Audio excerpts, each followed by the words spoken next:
The Old West loved turning violent men into legends. Newspapers called them fearless. Dime novels made them immortal. Hollywood turned them into gunfighters who always died standing in the middle of dusty streets with a revolver still smoking in their hand. But the real frontier rarely worked that way. Behind the myths were men growing old, coughing blood into hotel sinks, getting betrayed by friends, or dying quietly while the world around them moved on without them. Today, we're uncovering the real endings of some of the most famous names in the Wild West. Outlaws, gamblers, lawmen, and frontier legends whose final moments looked nothing like the stories America chose to remember. Billy the Kid. Billy the Kid became a legend before he was old enough to legally drink in most American states today. Thin, quick, and constantly smiling, he moved through the New Mexico territory like a ghost during the Lincoln County War, slipping out of jails, stealing horses, and leaving bodies behind him. Newspapers turned him into something almost supernatural. But on the night of July 14th, 1881, there was no dramatic showdown waiting for him. Fort Sumner was quiet and hot in the darkness, the air thick with the smell of dust and livestock. Billy walked barefoot through the house of Pete Maxwell, holding only a knife and speaking softly in Spanish after noticing movement in the darkroom ahead of him. Pat Garrett was already waiting beside the bed with a revolver drawn. 2 shots exploded through the darkness before Billy even understood who was there. 1 bullet tore through his chest, and the most wanted outlaw in the West collapsed dead on the floor at just 21 years old. The boy who escaped SS, gunfights, and prison cells died confused, barefoot, and unable to draw his gun. Wild Bill Hickok. Wild Bill Hickok looked exactly like the frontier wanted its legends to look. Long hair, cold eyes, ivory-handled revolvers resting low on his hips. In places like Abilene and Deadwood, his reputation alone could stop fights before they started. But by 1876, the glory years were fading. The gold rush town of Deadwood smelled of mud, whiskey, horse manure, and unwashed bodies baking beneath the summer heat. Hickok spent most of his time inside saloons, gambling under oil lamps while smoke drifted across crowded card tables. He always sat facing the door. Always, except once. On August 2nd, a drunk gunman named Jack McCall slipped quietly behind him while Hickok held a poker hand of aces and eights.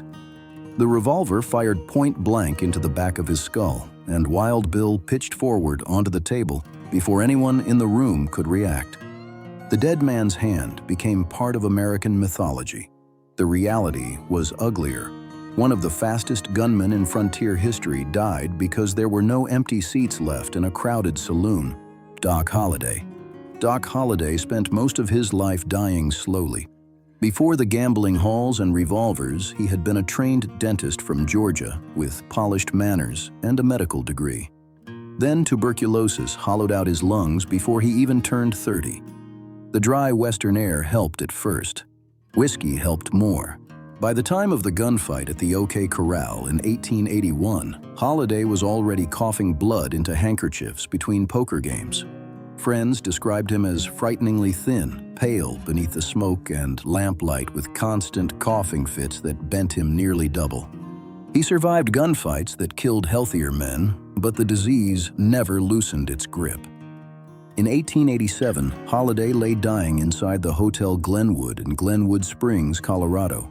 Snow pressed against the windows while the smell of medicine and damp sheets filled the room. When he looked down and realized he was dying barefoot instead of in a gunfight, he reportedly laughed softly and muttered his final words. "This is funny." For years, he had expected to die with his boots on.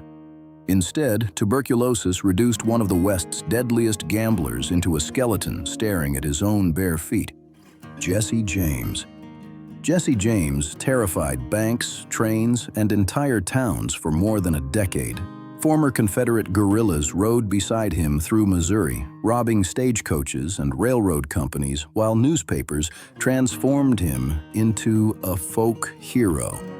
But by 1882, Jesse was exhausted. He had moved his family into a small rented house in St. Joseph, Missouri, living under fake names and constantly checking windows for bounty hunters. The paranoia never stopped. Curtains stayed shut.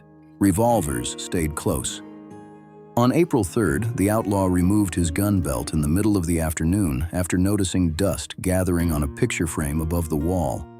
That tiny decision killed him. As Jesse climbed onto a chair to straighten the frame, Bob Ford quietly drew his revolver behind him. Ford had ridden beside Jesse, eaten meals with him, and earned his trust.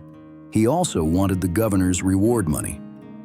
The gunshot echoed through the house, and Jesse James crashed face first onto the floorboards before he even had time to turn around. Hollywood loved the image of fearless outlaws riding toward danger. The real West usually killed men while their backs were turned. Calamity Jane. Calamity Jane built herself into a frontier myth while she was still alive. She wore buckskins, drank with soldiers, and claimed to have ridden through Indian territory carrying army dispatches beneath gunfire. Some of the stories were probably true. Many almost certainly were not. But the loneliness was real. By the late 1890s, Jane drifted between bars and traveling Wild West shows, trading exaggerated stories for drinks and small amounts of cash. Alcohol wrecked her health. Witnesses described her hands shaking badly enough that she struggled to hold bottles steady. In the summer of 1903, pneumonia finally overwhelmed her body inside a small hotel near Deadwood. Rain hammered the streets outside while Jane lay feverish and half-conscious in a narrow bed. She died at 51 with almost no money left. Then came the strange final joke. The people of Deadwood buried her beside Wild Bill Hickok, the man she always claimed to love. Some believed it honored her final wish. Others insisted the townsfolk did it because Hickok would have hated spending eternity beside her. Even in death, the frontier couldn't resist turning people into stories. Wyatt Earp. Wyatt Earp survived long enough to watch the Old West become entertainment. By the 1920s, America had changed completely. Automobiles rolled through Los Angeles streets while silent Western films turned frontier gunfighters into national celebrities. Earp, now an old man with white hair and tired eyes, wandered through movie sets advising actors who grew up hearing exaggerated stories about him. He reportedly worked as an unpaid technical consultant on some early westerns. Young performers listened carefully while Earp described Tombstone, revolvers, and the reality of gunfights. Most could hardly believe the quiet old man beside them had survived the most famous shootout in frontier history. When Earp died in 1929 at the age of 80, there were no saloon duels or final gun battles waiting for him. He passed away peacefully in Los Angeles after years of declining health. At his funeral, some of Hollywood's biggest Western stars carried the casket. The real gunfighter died quietly, while actors dressed like cowboys mourned the passing of the man they spent careers pretending to be. Tom Horn. Tom Horn lived in the darkest corners of the frontier.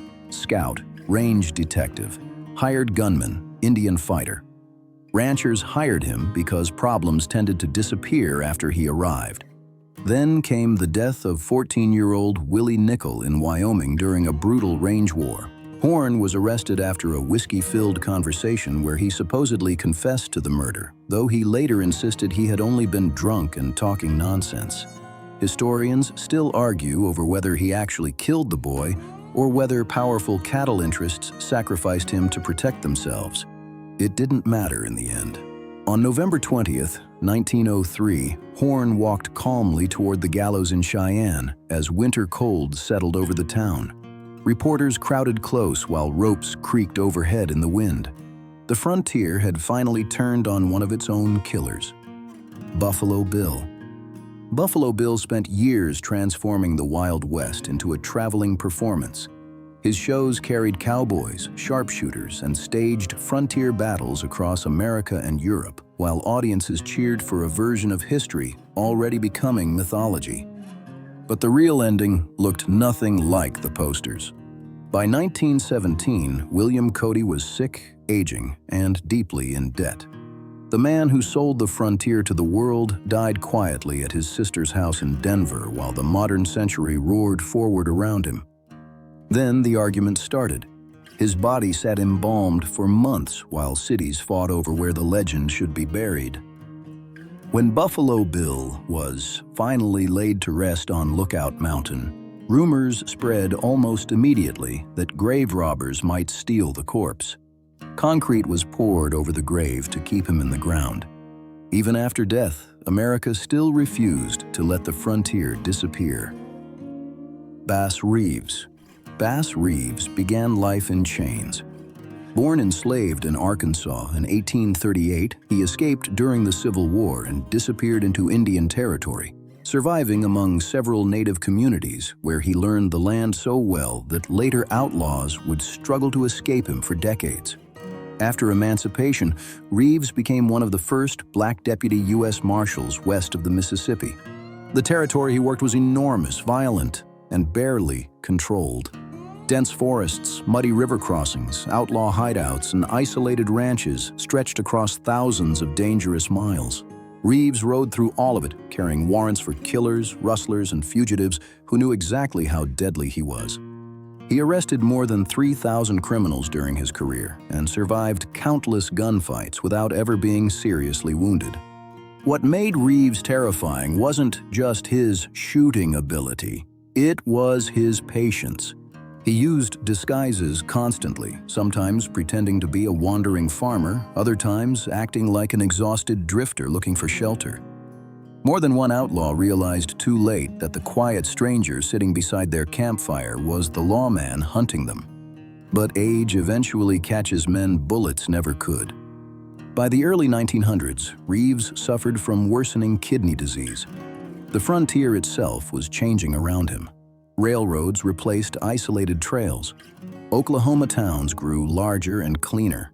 The era that created men like Bass Reeves was slowly disappearing beneath telegraph wires and brick streets. In January 1910, Reeves died quietly at his home in Muskogee, Oklahoma, at 71 years old. One of the greatest lawmen in frontier history survived outlaws, hostile territory, and decades of violence, only to fade away inside a modernizing town that barely resembled the Wild West he once ruled. Butch Cassidy and the Sundance Kid. By the early 1900s, the Wild West was dying fast. Telegraphs crossed the frontier. Railroads moved money faster than horses ever could. Pinkerton detectives tracked outlaws across multiple states using photographs, records, and informants. Men like Butch Cassidy and the Sundance Kid understood exactly what that meant. The age of famous train robbers was ending.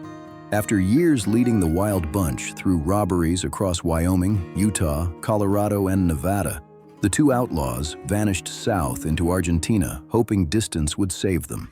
For a while, it worked. Witnesses described them living quietly on ranches beneath the shadow of the Andes Mountains, speaking broken Spanish and trying to disappear into South America. But old habits followed them. Robberies started happening again. Banks were hit. Payroll shipments vanished. Local police became suspicious. Then came November 1908. After a robbery in Bolivia, soldiers surrounded a small adobe house near the mining town of San Vicente, where two American bandits had supposedly taken shelter. Gunfire erupted into the cold mountain night, while villagers hid indoors, listening to bullets crack through the darkness. By morning, two bodies were found inside. According to the official story, Sundance died during the shootout, and Cassidy shot himself rather than surrender. But there was a problem. Nobody ever confirmed the bodies with certainty. Over the decades, strange rumors spread across the American West. Some claimed Cassidy secretly returned to the United States under a false name. Others swore Sundance survived and lived quietly for years afterward.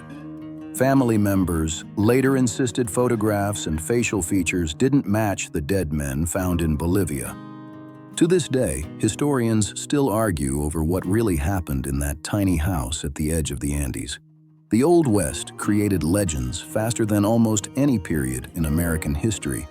But behind the dime novels and Hollywood films, Most of those legends ended the same way ordinary people always do: sick, betrayed, forgotten. The gun smoke faded, the frontier closed, and the men who survived it discovered that history was far more interested in the myth than the reality left behind.